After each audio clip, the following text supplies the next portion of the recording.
कि आप सीमांचल में आए हैं, माइनॉरिटी का घर है यहाँ पे।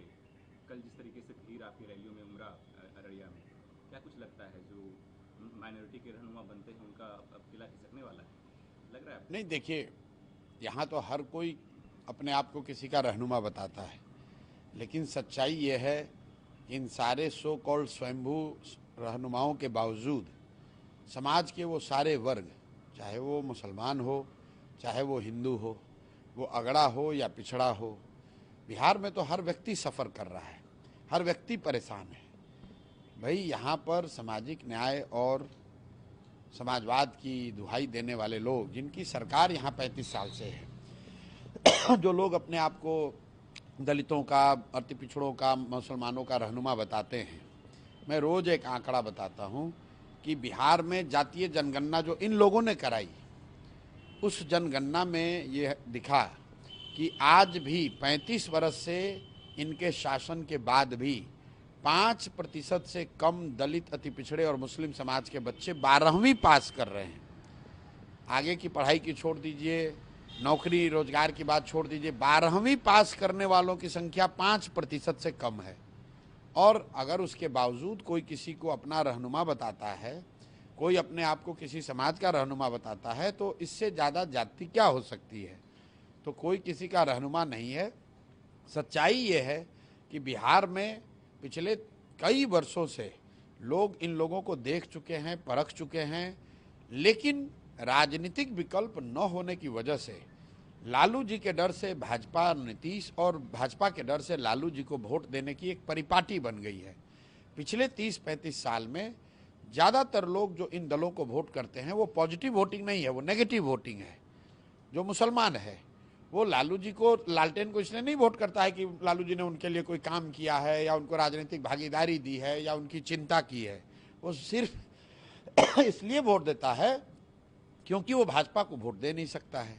इसी तरीके से बहुत सारे लोग जो नीतीश और भाजपा को वोट देते हैं, उनको नीतीश से कोई लगाव प्रेम नहीं है। उनको मालूम है कि नीतीश की सरकार कैसे चल रही है, उन्हें मालूम है कि गुजरात की तर्ज पर बिहार में भाजपा ने कोई काम नहीं किया है, सिर्फ कोरे भाषण दिए हैं। लेकिन चूंकि वो लालू जी का जंगल राज वापस नहीं आने देना चाहता है, इसलिए फिर वो मजबूरी में नीतीश भाजपा को वोट कर देता है।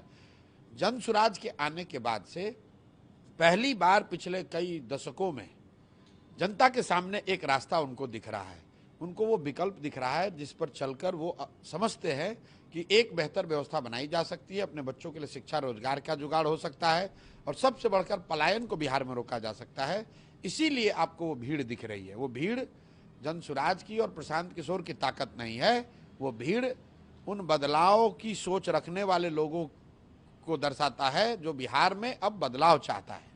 कहा यह जाता है कि जो माइनॉरिटी वोटर्स हैं, खासकर वो कांग्रेस, एमआईएम अभी सीमांचल में एक्टिव हुई है पिछले 5 सालों से, और आरजेडी उसके पक्ष में वोट करती है। आपको देखिए, लगता है आने से जिस तरीके से भीड़ आपकी रैलियों में उमड़ा है वो, देखिए, भीड़ सिर्फ बात नहीं है। जब तो मैं पैदल चल रहा था तब तो भीड़ हम लोग नहीं जुटाते थे, उस समय भी भीड़ न होने के बावजूद मैं कह रहा था कि बिहार में 60% से ज़्यादा लोग बदलाव चाहते हैं, अपने बच्चों के लिए शिक्षा रोजगार चाहते हैं, एक नई व्यवस्था चाहते हैं, पलायन बंद हो, ऐसी बात वो चाहते हैं।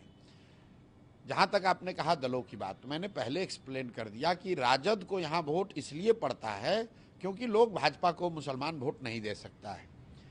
कांग्रेस का यहाँ कोई वजूद नहीं है, कांग्रेस राजद की पुछलग्गू पार्टी है। एमआईएम हैदराबाद की पार्टी है, उसको बिहार में कोई जगह नहीं है। भाई, फिर वही बात है, सीट तो कहीं कोई जीत सकता है। सीट तो उपेंद्र कुशवाहा ने एक पार्टी बनाई थी, उनके 3 MP जीत गए। सीट तो कभी मांझी जी की भी पार्टी कोई जीत जाती है। वो तो समीकरण है, व्यवस्था है, कोई एक समय है। एमआईएम राज्य के स्तर पर समाज के लिए या मुसलमानों के लिए कुछ कर सकने की स्थिति में ऐसी बात नहीं है। 5 जीते, 4 फिर भाग के राजद में शामिल हो गए। तो इन दलों का कोई अस्तित्व नहीं है। इन दलों का कोई, बिहार में राजद दल है, बिहार में जदयू एक दल है, बिहार में भाजपा वाले हैं। तो एक गठबंधन जो है वो नीतीश भाजपा का गठबंधन है, बाकी उसमें जो लोग हैं वो सब छोटे बड़े पिछलग्गू दल हैं। इसी तरीके से दूसरे साइड राजद का गठबंधन है, कांग्रेस का कोई बिहार में वजूद नहीं है, 5% से कम वोट आया है। तो बिहार के जनता के पास 3 ही विकल्प हैं। एक, जो व्यवस्था चल रही है उसको अगर चलाते रहना चाहते हैं तो आप नीतीश भाजपा को वोट दे दीजिए। अगर इस व्यवस्था से आप परेशान हैं, इससे हटना चाहते हैं, तो आपके पास दो रास्ते हैं। या तो लालू जी का जो लालटेन था, जंगल राज था, बिहार में भ्रष्टाचार, अपराध, जमीन की दखल करने वाले लोग, मर्डर, बदमाशी वाला राज चाहते हैं, उसको वापस लाइए। या आपके पास विकल्प है, एक नई व्यवस्था बनी है जो बिहार के 1 करोड़ से ज़्यादा लोगों ने मिलकर एक दल बनाया है, एक ईमानदार और सशक्त प्रयास शुरू हुआ है, आप उसके साथ जुड़िए। आप कह रहे हैं कांग्रेस यहाँ पे कुछ नहीं है। कल राहुल गांधी ने बिहार को लेकर के ट्वीट किया कि बिहार की जो लॉ एंड ऑर्डर की व्यवस्था है, पूरी इंडिया का जो क्राइम कैपिटल है वो बिहार बन गया है। ऐसे में इस बार का जो वोट होगा वो बदलाव के लिए नहीं होगा, बिहार को बचाने के लिए वोट होगा। देखिए, राहुल गांधी ने ट्वीट किया, आपने अच्छा कहा, क्योंकि ये लोग ट्वीट से ही बिहार का भविष्य बनाना बिगाड़ना चाहते हैं। मैं रोज कहता हूँ, राहुल गांधी देश में इतने बड़े नेता हैं, विपक्ष के नेता हैं, 55 साल से ज़्यादा उनकी उम्र हो गई, उनकी पार्टी ने यहाँ 40 वर्ष से ज़्यादा शासन किया है।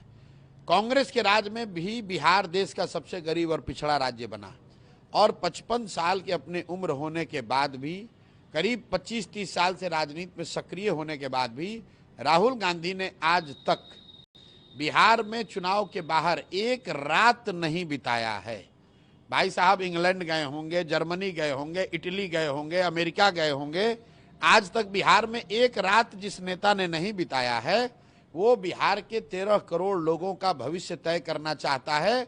जिसको बिहार के 38 जिला का नाम नहीं मालूम है, वो बिहार के लोगों को आगे का रास्ता बता रहा है, तो इनको कौन भरोसा करेगा।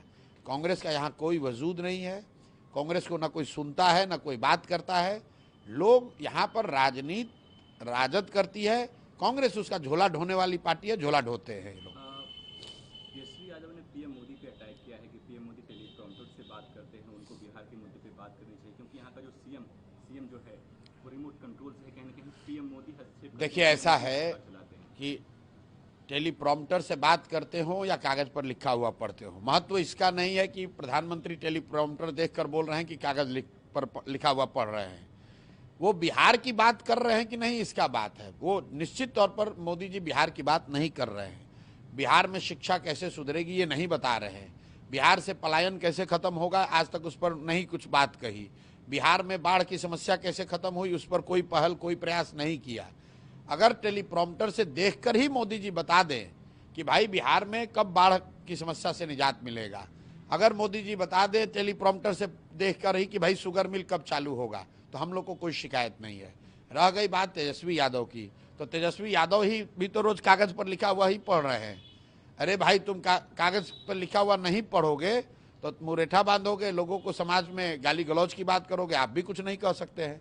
तेजस्वी यादव हो, मोदी जी हो, पेपर से पढ़कर बोले या टेलीप्रॉम्प्टर से बोले या खुद से बोले, उनको ये बताना है कि बिहार में शिक्षा व्यवस्था कब सुधरेगी, उनको ये बताना है कि बिहार में बच्चों को रोजगार कब मिलेगा, उनको ये बताना है कि बिहार से पलायन कैसे दूर होगा, कब रुकेगा, उनको ये बताना है कि बाढ़ की समस्या कब रुकेगी।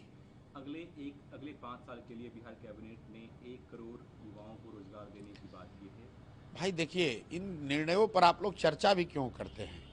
पिछले 20 वर्ष से नीतीश कुमार मुख्यमंत्री हैं।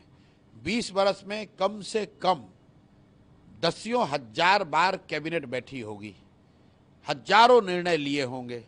20 वर्ष में उनको ये ध्यान नहीं आया कि बिहार के लोगों को रोजगार देना है। आज जब 1 महीने के बाद चुनाव है और कैबिनेट का अब कार्यकाल मुश्किल से 3 महीना बचा है, तब आपको ध्यान आ रहा है। और अगर ध्यान आ रहा है तो अभी दो, 5 वर्ष के बाद क्यों? इसलिए कि फिर एक बार वोट दे दो और फिर ये सब लूटपाट मचाएगा, फिर 5 वर्ष और बिहार को लूटेगा। और तो इनका कुछ है नहीं। अगर इनके पास 5 वर्ष में 1 करोड़ नौकरी देने का कोई स्कीम है, कोई योजना है, तो भाई अभी तो तुम्हारी सरकार है, अभी क्यों नहीं दे रहे हो? चलो 1 करोड़ नहीं दोगे, 5 वर्ष में 1 करोड़ का मतलब है कि 60 महीने में 1 करोड़, 1 करोड़ को 60 से भागा दे लीजिए, 3 महीने बाकी हैं, उतने ही नौकरी हर महीने देने लगो भाई। हम लोग मान लेंगे कि हर महीने आप दे रहे हैं तो अगले 5 वर्ष भी दे देंगे।